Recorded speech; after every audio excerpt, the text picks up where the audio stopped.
যুদ্ধ বিধ্বস্ত ইরানের পাশে দাঁড়াতে স্বর্ণ, নগদ অর্থ এমনকি গবাদি পশুও দান করছেন সাধারণ মানুষ। যুক্তরাষ্ট্র ও ইসরায়েলের যৌথ হামলার শিকার ইরানের পাশে দাঁড়াতে এমন মানবিক উদ্যোগ নিয়েছে ভারতের জম্মু ও কাশ্মীরের সাধারণ মানুষ। পবিত্র ঈদ উল ফিতরের পরেই বগদাম ও বারামুল্লা সহ শিয়া অধ্যুষিত এলাকাগুলোতে শুরু হয়েছে ঘরে ঘরে ত্রাণ সংগ্রহ। অর্থের পাশাপাশি স্বর্ণ, রূপার গহনা, গৃহস্থালির জিনিসপত্র এমনকি পশুও দান করছেন সাধারণ মানুষ। নারীরাও তাদের ব্যক্তিগত স্বর্ণের গহনা দান করছেন।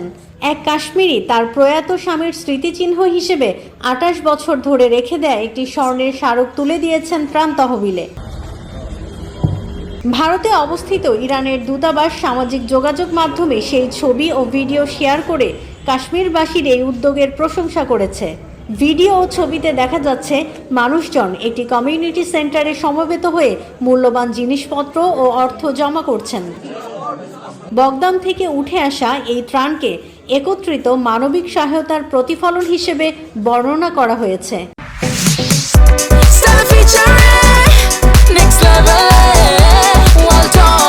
Side by side fridge.